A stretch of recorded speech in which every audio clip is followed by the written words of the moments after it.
Hello, and welcome to this ISA Global Cybersecurity Alliance webinar. My name is Matthew, and I will be your Global Spec moderator, and I want to review a few housekeeping items with you before we begin. Please take a moment to familiarize yourself with the operation of the user interface for today's webinar. The large window with the heading Presentation in the upper left is the primary window for today's session. Just to the right of the main presentation window is the speaker bio window with background information on today's presenters. Just below that is the Q&A window. At any time during the presentation, you can enter a question into the box in the lower section of the window and click Submit. Your question will be placed into the queue to address when we get to the Q&A session. At the bottom of your screen, you will see additional buttons to enhance your webinar experience. To see what a particular button does, just place your mouse pointer over it and a tooltip will appear with a description of the button's function. Now I would like to introduce today's presenters and supporting team. We have Megan Samford, VP of Chief Product Security Officer for Energy Management, coming to us from Schneider Electric. Neil Gay, the Senior Manager, Managed Defense and Industrial Control Systems from FireEye, and Jennifer Halsey, Director of Communications and Brand Management for International Society of Automation. Guys, welcome to today's event. And with that, I will hand things along to you to get started. Thank you so much, Matt. Hello, everybody, and thanks for joining our webinar today. We're really excited to present on this timely topic. It's a critical step forward for control system cybersecurity, and we're excited to share some news with you about our progress. My name is Jennifer Halsey, and I'm the Director of Communications and Brand Strategy at ISA, the International Society of Automation. I'll be laying the groundwork for our two subject matter experts who are on the call today, Neil Gay and Megan Samford. So let's start with a quick introduction to ISA. Our basic background is that ISA is a nonprofit professional association of engineers, technicians, management, executive leadership, who are all engaged in industrial automation. We have members and customers around the world, and they depend on us to develop these globally adopted consensus-based standards, which we'll be talking about some today, quality education training programs, individual certifications, conferences, publications, etc. We also founded two compliance institutes to certify devices, systems, and processes to globally adopted standards, the ISA 100 wireless standards and the ISA IEC 62443 series of standards, which is, of course, our family of cybersecurity standards. Industries have long relied on global standards, as most of you know, to solve technical problems and bring consistency to process and product design. We believe that leveraging industry standards increases productivity, lowers costs, keeps people, industrial facilities, and commercial buildings safe. The ISA IEC 62443 series of standards is the world's only consensus-based cybersecurity standard for automation and control system applications. These standards are endorsed by the UN, and they codify hundreds of years of operational technology and IoT cybersecurity subject matter expertise.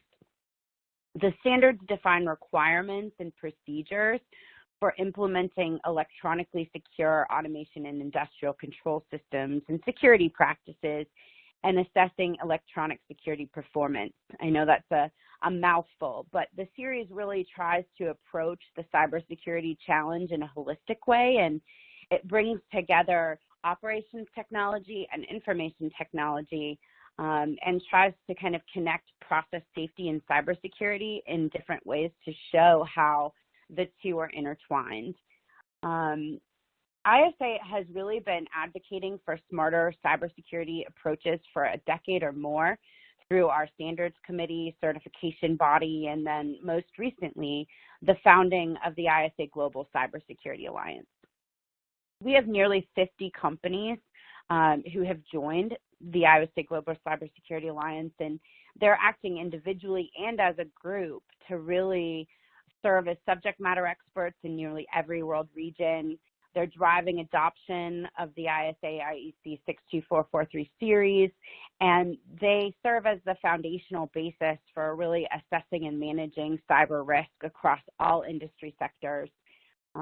This series of standards is very holistic, and it's applicable across multiple industries. So we think that's really important. And the members of the ISAGCA, which you can see on this slide here, are really all coming together to underscore the importance of following a standards-based approach and using that series of standards to elevate the posture of your cybersecurity initiatives. Since we actually developed this slide, which wasn't too long ago, we've had 8 additional companies join ISAGCA. We're growing fast, and you'll recognize some of these names that have joined since we created this slide: Johns Manville, Red Trident, Xylem, Base Rock, Sci-Fi Defense, Kuhn Tech, Ford Motor Company, and Pfizer. So those are some big names, and we know that this challenge is so important to all of the companies in ISAGCA, and there's no question that it continues to be more complicated in today's connected world. We have every digital device as a potential vulnerability point. We've seen recent attacks on, of course, the pipeline, but also safety systems in multiple industries. And so we know that threat actors have the capability and the motivation to cause significant physical damage, put lives at risk. Governments around the world are starting to become more concerned about the impact of cybersecurity vulnerabilities, especially when it comes to critical infrastructure.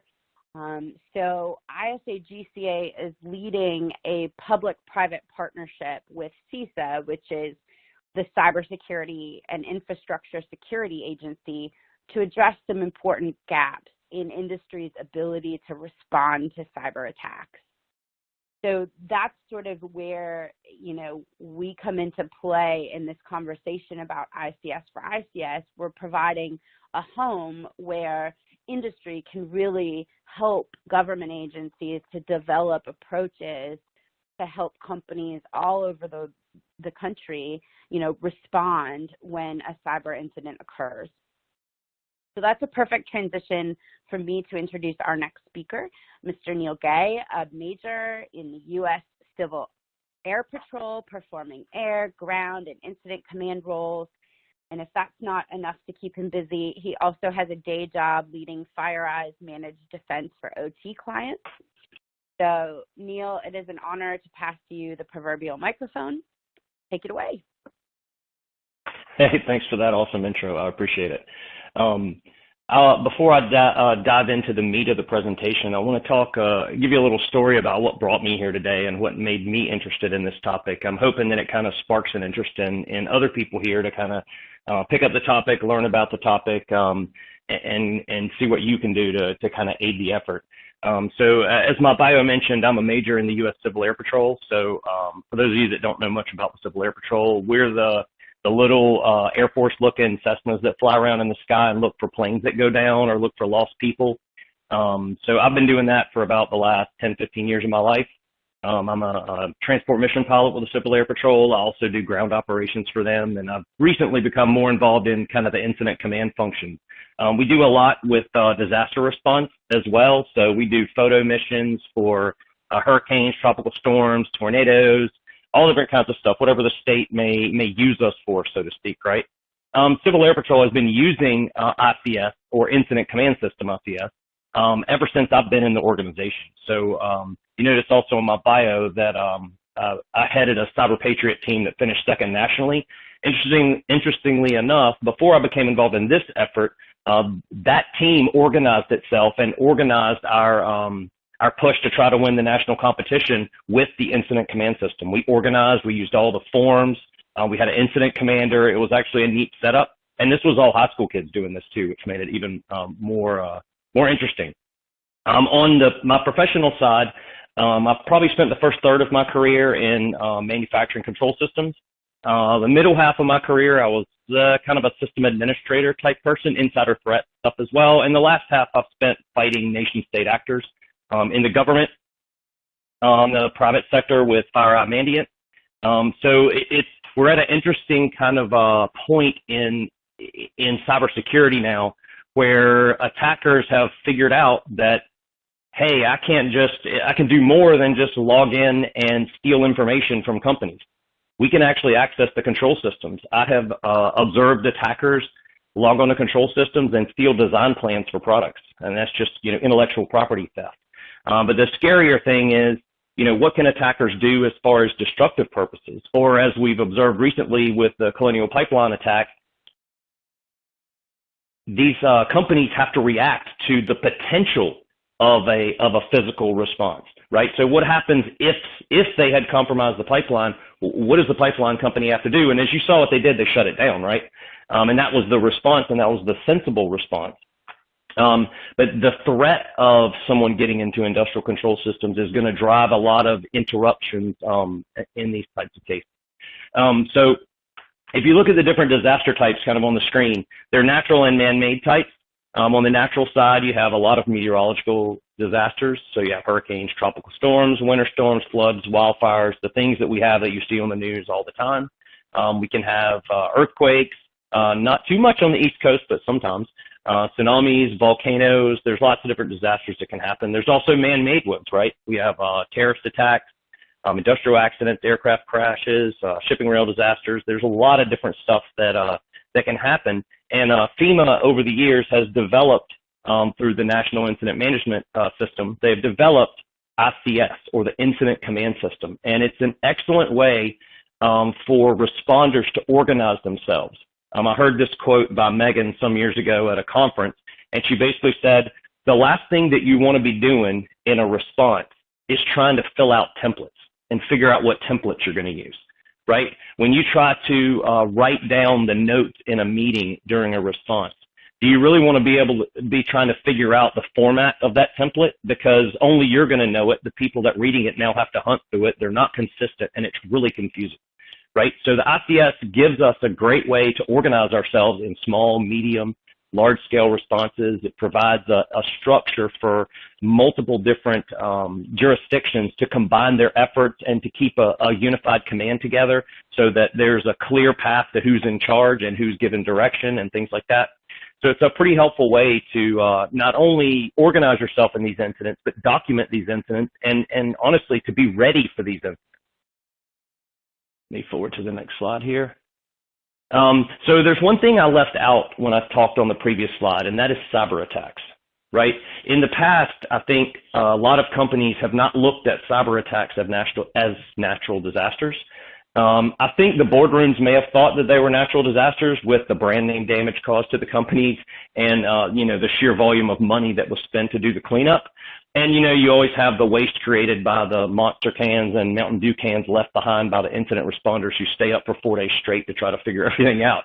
But generally, cyber attacks haven't been looked at as a disaster.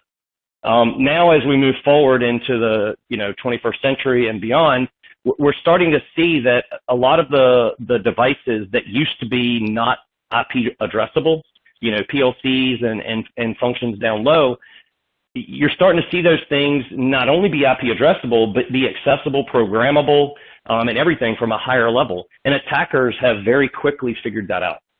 They have figured out that there's these devices sitting down low that they can access. They can interrupt operations. They can steal designs, like I said. There's a lot of things they can do. And I don't think we've seen this yet in society, but it is very feasible that in the near future, a cyber attack could happen where we are not just dealing with a cyber response, right? We could have an oil spill caused by a cyber attack. And now what's going to happen is you're going to have firefighters, you're going to have environmentalists, you're going to have DHS involved, FEMA involved, FBI involved. You're going to have a lot of people involved in doing the cleanup and stopping the oil spill. But at the same time, you're going to have cyber incident responders trying to shut the incident down, trying to mitigate the attacker. And from a cyber perspective, we're not really ready to be plugged in directly. And the ICS4ICS effort, to me, really is about getting the cyber world and cyber incident response world, not just ready from a mentality perspective, but getting ready, let's organize ourselves. Let's train in the same way. Let's have similar forms, templates. If we get into a really large disaster, there's going to be quite a large number of resources needed, more than probably any company you can hire can provide. And the government is going to be calling on experts to come in and help. And I think that's why this effort is really important to our efforts as we go forward. So ICS4ICS is a public-private partnership. We're using the Fema Incident Command System. And interestingly enough, if you look at the Fema Incident Command System and how it's structured, and you look at NIST 861, which is the Incident Response Guide from DHS, if you line those two up together, they're really close to being the same thing. The terms are different. Some of the forms obviously are different and things like that, but it's actually really, really close to doing the same thing, right? And the point is, let's get some standard terminology used, across the industry in cyber and on the FEMA side, right? I think an important part is the resource typing, right? So in FEMA, as an example, in my volunteer activities, I'm what's called a CommT, or communications technician. So CommTs have the role of setting up communications in a disaster, right? So I'm a type certified FEMA CommT. That means that in any incident, anywhere, anytime, I can show up and say I'm a type 3 FEMA CommT, and they know where they can plug me in, right? I've had a certain standard of training, things like that. And there's a lot of certifications on the cyber side, a lot of other stuff to help that, but there's no real good resource typing where here are the roles that we need, here are the qualifications of those roles, and here is how those roles plug in the organization. And by the way, here's all the forms and all of the process and procedures are predefined of what these people are going to do, right? So that resource typing plays into surge capacity and mutual aid, right? If you look at the electrical industry, the power generation industry, right? When you have a hurricane roll through an area, you don't just see your local power company fixing power lines. They share resources amongst companies. They do it really well, and they've been doing it for years. I mean, you'll see trucks from Alabama and North Carolina after a hurricane runs through here, right? And I think with ICS4ICS, we want to do a very similar thing, right? Let's be ready to provide surge capacity to DHS, or maybe some state, or maybe it's a corporation, right? But being ready is going to enable us to be more effective in our response, ultimately. All right, so some of the benefits, right? First of all, it's going to let people like me with my team at FireEye Mandiant, it's going to help me get work under a common framework. It can help me with processes and procedures that we use at FireEye, right? It helps me type my resources. It actually, believe it or not, helped me put down some standards for how I hire people, right? And it just gets us ready to respond to that large-scale cyber incident. We all know it's going to happen. I think the leadership of our country knows it's going to happen. It hasn't happened yet, though, so there's not an incredible amount of focus. There's a lot of talk about it, but it's not a huge amount of focus from a political perspective yet. But when that event happens, there will be a ton, and we're going to need to be ready, right? Multiple response and rebuild capabilities for private sector companies, I think, is also important. We're going to amplify public sector resources. I think CISA, DHS, they have a lot of really good cyber response people. I've relied on them in the past when I worked in the government. There's some excellent people there, but there's only so many of them, and they can only work so many shifts, right? And we in the private sector need to be ready. And being ready doesn't mean I have a malware analyst, right? It means that malware analyst understands ICS, and he's ready to plug in. He's ready to show up and knows how to plug in, right?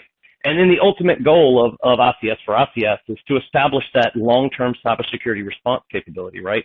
So we want to look at it beyond companies. We need to look at it beyond the government, right? It needs to be looked at as how can we as an industry come together to truly be ready for what we all know is coming.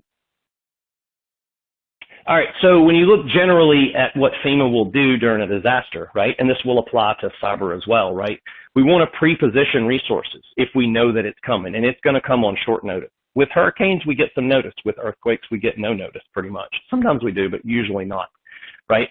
We need to have a predefined org structure, right? Like I was talking about with my Cyber Patriot team, these kids had themselves very well organized. Everyone on the team knew what their role was. Everyone knew who was taking notes. Everyone knew who was entering kind of tickets into the system for scoring, who was the incident commander, who was making sure things worked effectively. It was a pretty neat operation.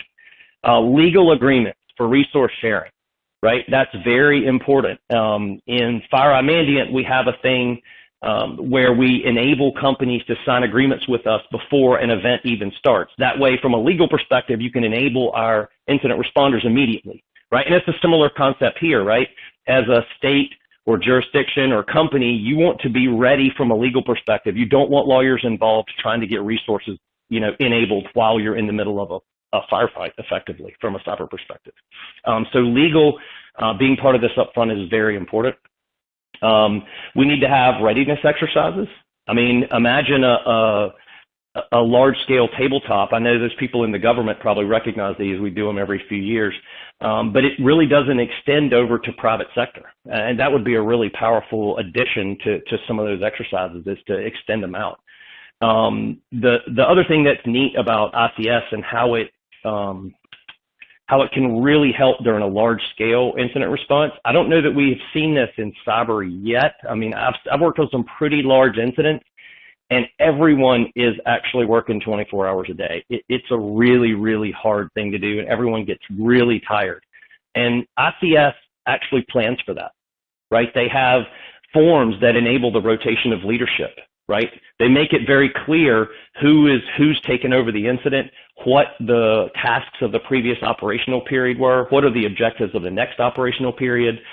It enables, cyber incident responders as part of one of these efforts literally to work shifts, right? And it's planned for. It's not just work 8 hours and disappear. It's work 8 hours, here's a shift changeover report that's predefined, and then leave. It's very, very important. So from a snapshot of what does an ICS organization look like, and I'll kind of cover this very briefly.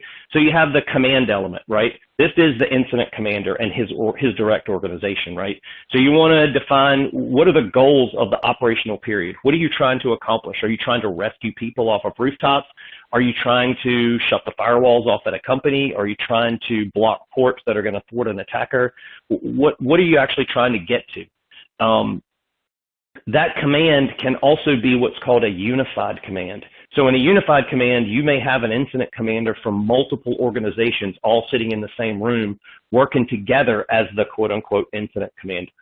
And I'll cover our structure here in a little bit, but that's kind of the goal of ICS4ICS, right? We're going to have a cyber incident commander, and that person will sit with the physical response incident commander, and they can work and partner together in the goals and objectives, and they can coordinate at the leadership level so that overall we're not bumping into each other, or you don't have some malware engineer trying to go out on site during a fire and collect forensic evidence. The fire has to be fought, obviously, but without forensic evidence, we can't scope what the attackers have done and figure out how to stop them from moving somewhere else. Operations is really the meat of where everything happens.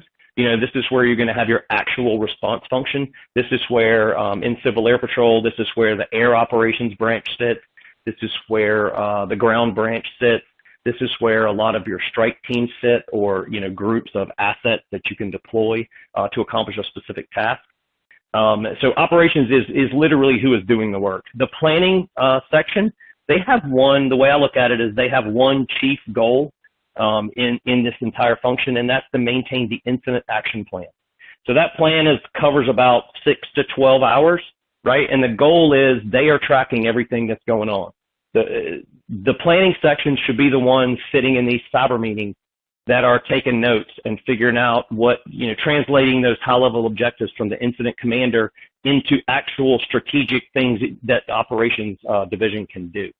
So the planning section chief, and from my perspective, I've done mostly operations in my time in ICS, but the planning section, it's critical that you have people in planning that have done operations, people that have really good project management and planning experience. Those people make the whole ship go during a response. Logistics, that one's pretty obvious.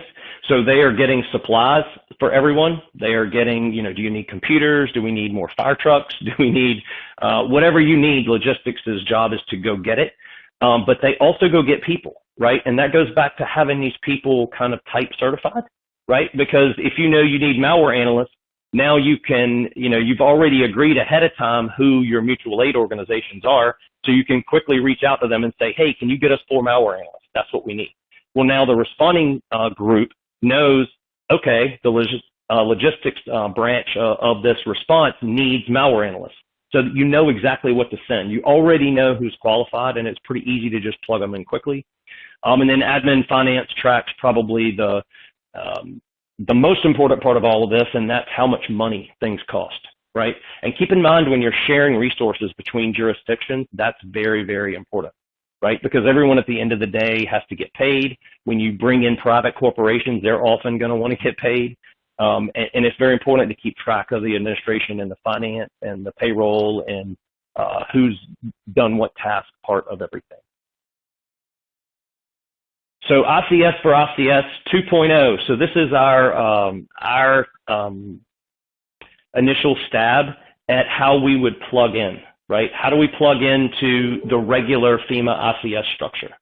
And we're going to do so, as I've said before, with a unified command. So we'll have the physical response, IC, or incident commander. And sometimes you'll see a unified command, like Katrina, for example. The response to that had a unified command. You had Coast Guard generals in there. You had Army generals. You had FEMA people. You had lots of different people that controlled different jurisdictions and resources kind of working as one incident commander. And we're going to plug cyber right in there. We're going to have right under the IC legal and public information. Legal counsel in cybersecurity events is essential. If you don't have strong legal counsel, you're going to have a lot of people that do cybersecurity that aren't really qualified from a legal perspective, saying things that could get your company a lot of hot water. So having legal and public information sitting there, people that can talk to the public, people that can keep everybody working on the right path. That's an often overlooked but very critical element of cyber incident response. And obviously safety officer. This is probably something most people overlook in cyber because the biggest safety risk that we have as cyber incident responders is drinking too much caffeine, right? But if you start going into a physical response, you have people that may not be used to being in the field are now, rolling out for 8 hours, walking around an oil refinery trying to gather things, right? And a safety officer is going to put a stop to that. He's going to know what your capabilities are and know where he can and he can't put you. The operations section chief, this lines up with what I talked about operations previously, right? And here are the initial roles that we've kind of created, or these are the roles that we think are key to building an effective organization to fight cybercrime. So malware reversing, forensic analyst, host forensic analyst, ICS comms and analyst. So as you know, industrial control systems, ICS, there are a lot of protocols that aren't standard Ethernet, right? And you need people that can speak that language, that can understand that one level deeper than your typical cyber incident responder can talk to.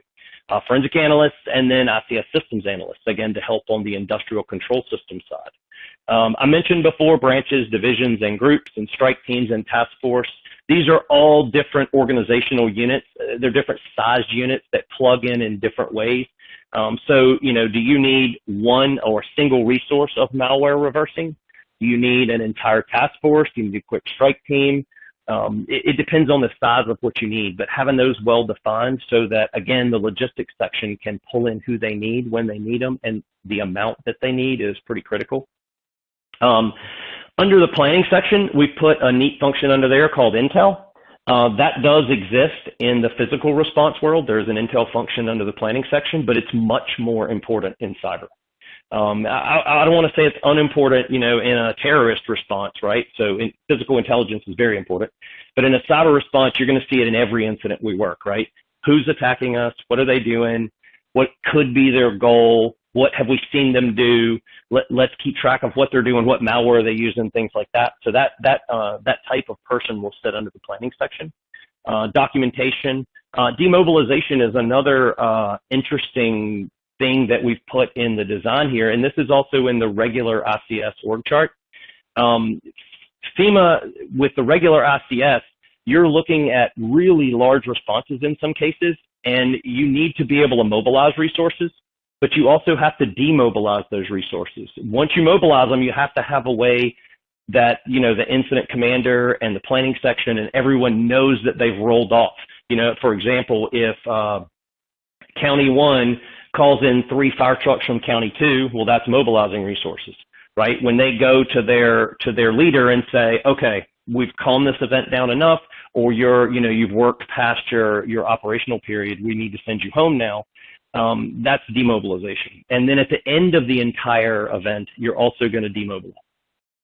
Logistics section, cyber support specialists, staffing groups, communications units, food units. Like I said, the Mountain Dew and Monster is key, and that's one of the food units' probably biggest responsibilities, I think, as a joke.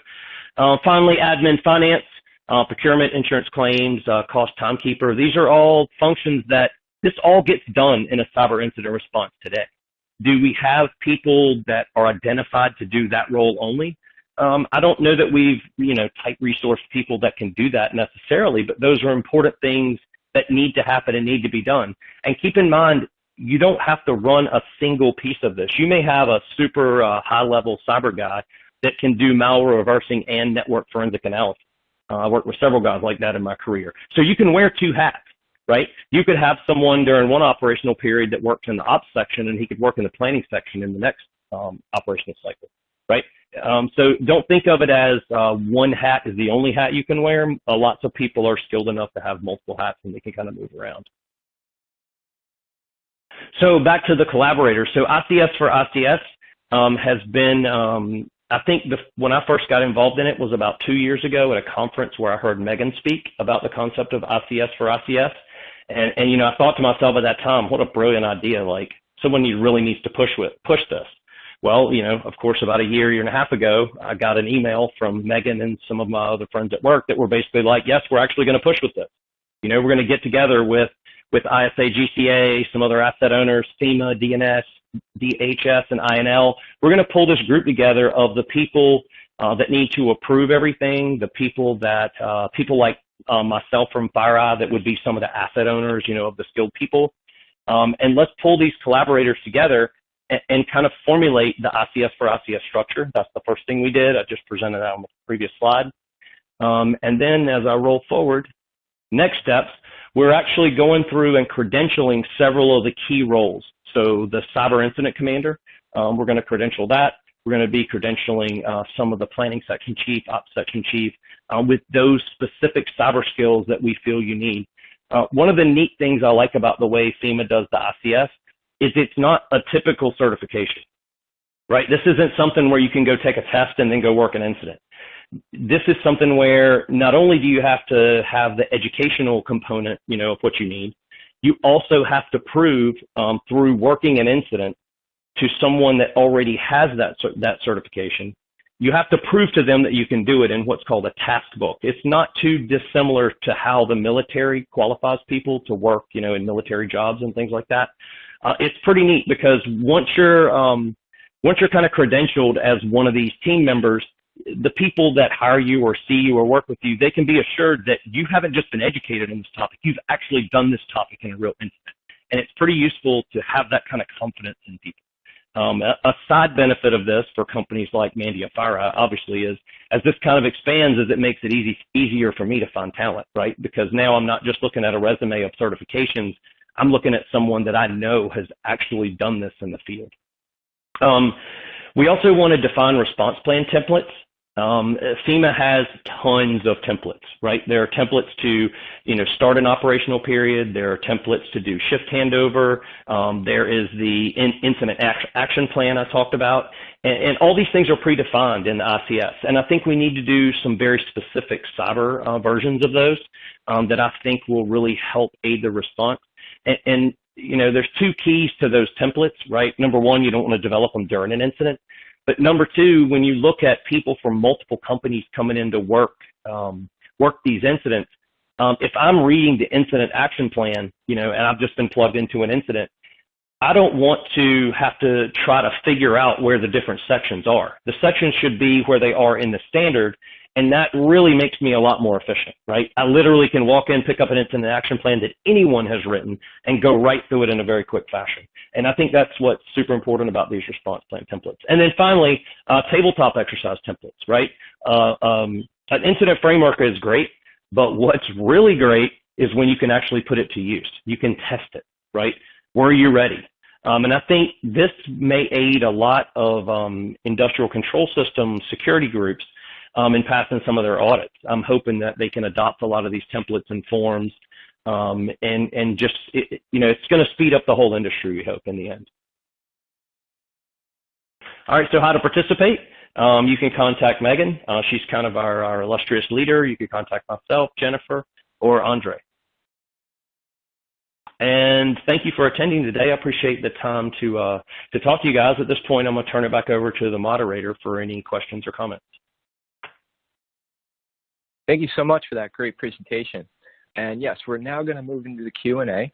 We do have some questions that have come in from the attendees, so we're going to move into answering those right now. If we don't get to your question, don't worry. We will have an answer for you following the webinar. If you haven't submitted your question yet, you can do so now by entering it in the Q&A box and clicking Submit, and we'll try to answer it before the close of the session. Okay, now for our first question from the audience. Are there ways for companies to get involved in the creation of the protocols? Guys? Hi, everyone. So this is Megan Sanford, and I really want to give a shout out to Neil for covering that presentation for us. Companies definitely feel free to reach out to the contacts that were listed on the previous slide.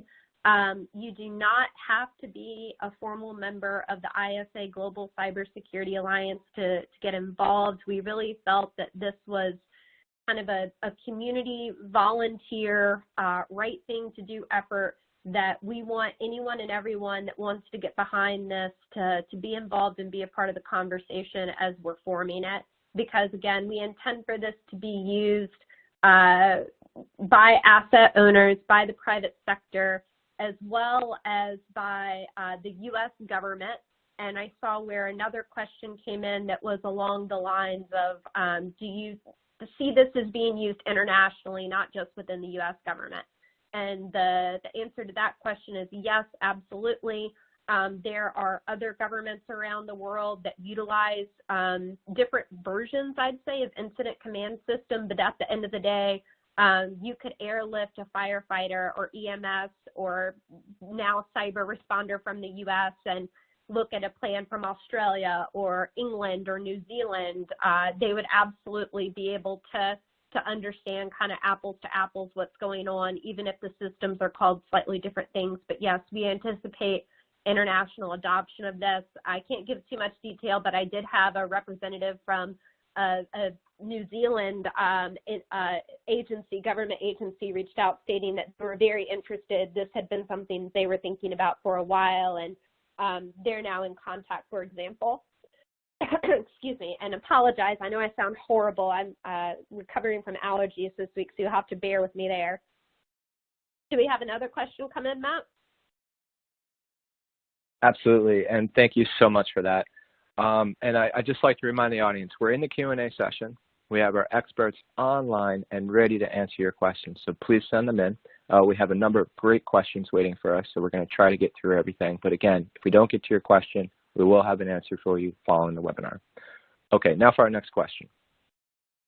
When will the framework be ready? So I would say that we have enough right now that we have a ready framework. So we have an initial concept and we have items that we're working through with Department of Homeland Security. The credentialing was kind of the first big ticket item that we wanted to walk through that process. What would it mean for a person to go through it? Is it pretty easy? Are there gaps that we need to work out there?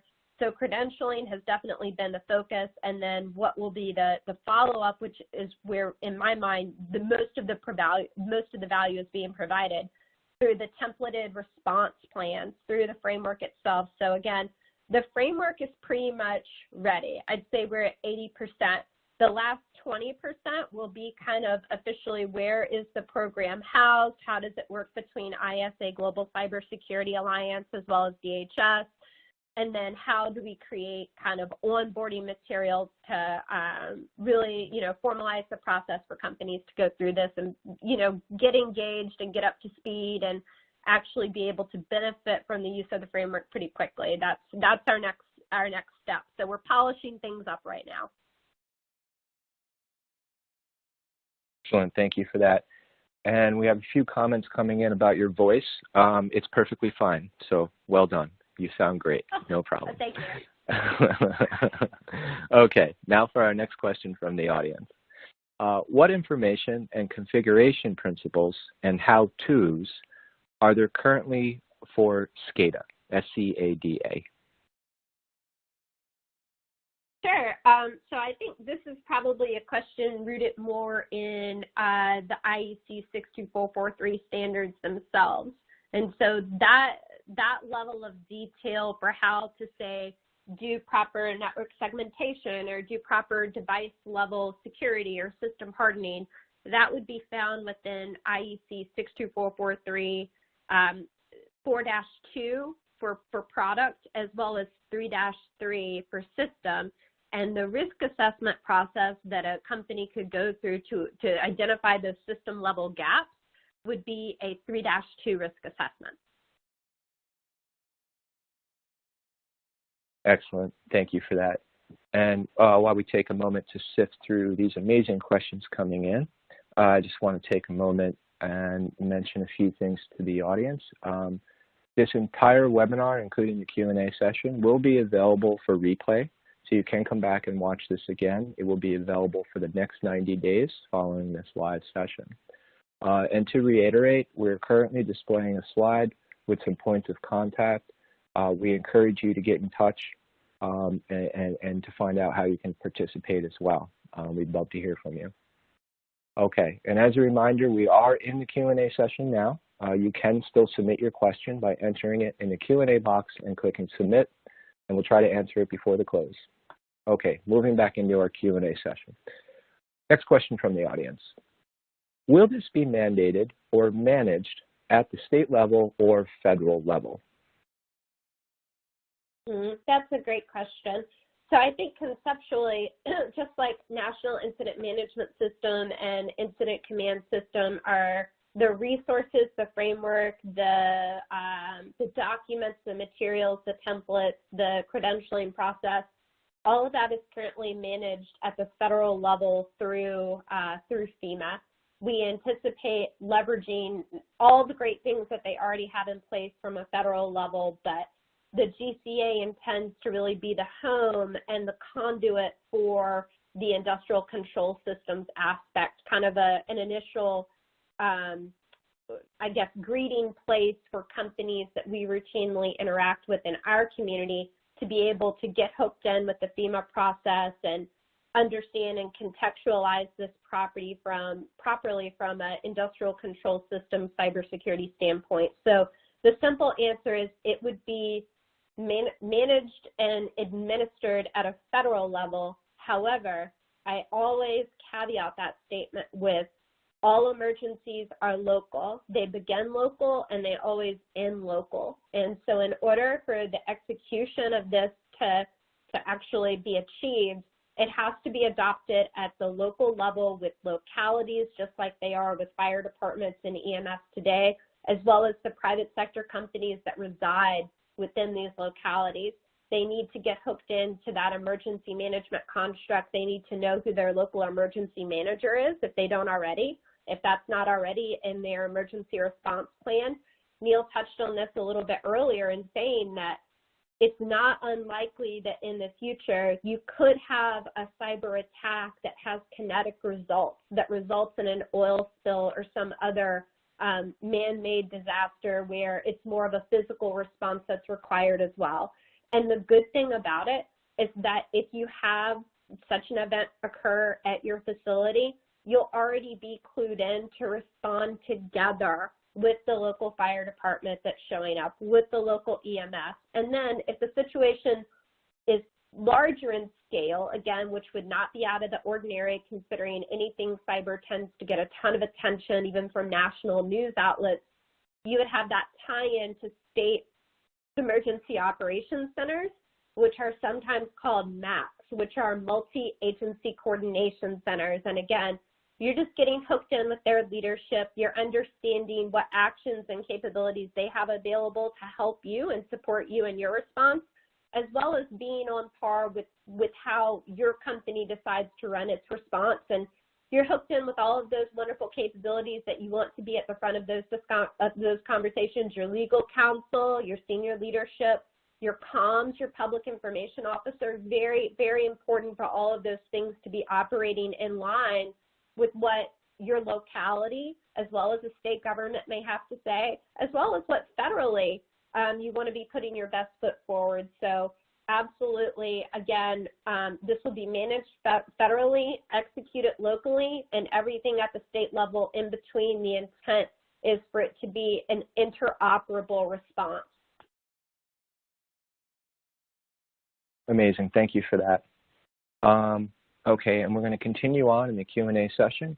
Hey, Neil, please look at the chat. Thank you. Okay, next question from the audience.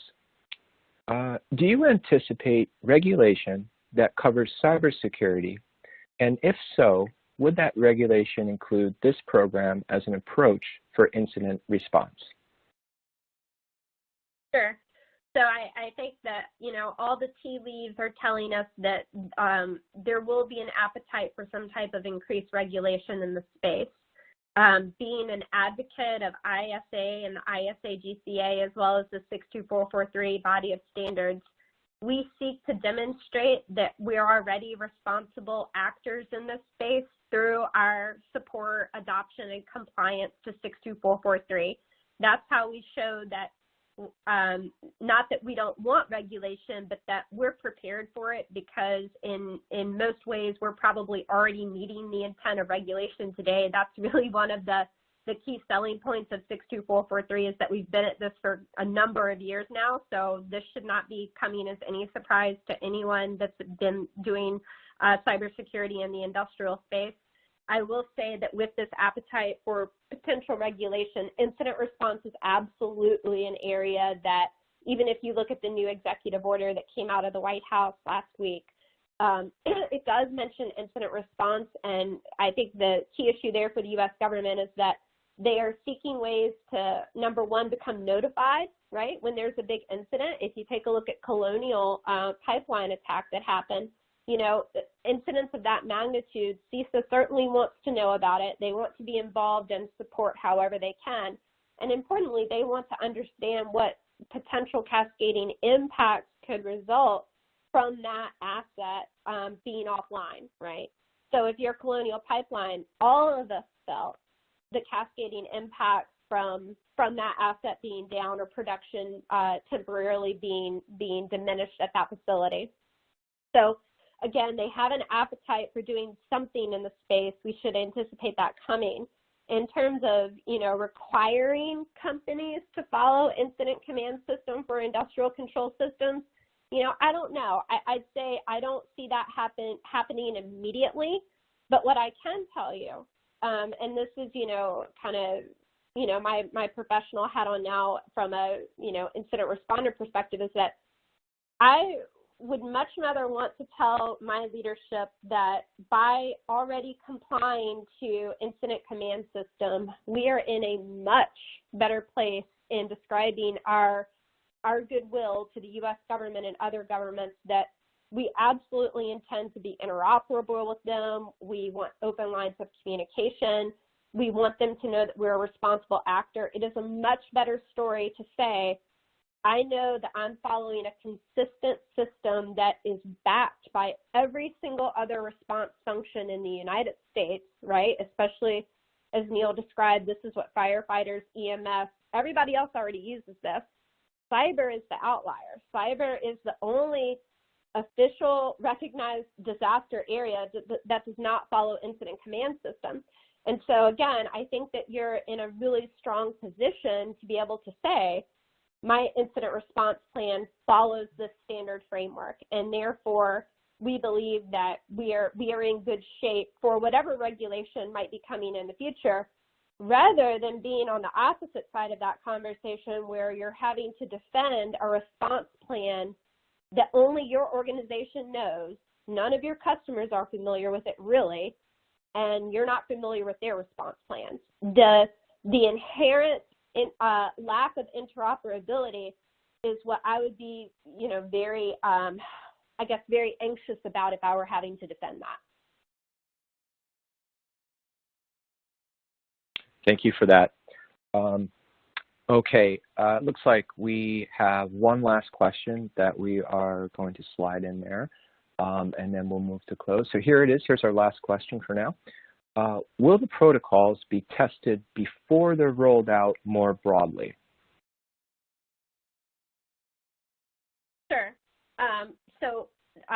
The basic answer to that is yes, absolutely. How we test this framework, how we work with our customers or with our peers, partner agencies, ISAGCA, the federal government, any entity, it doesn't matter. Fill that in. It doesn't matter who they are.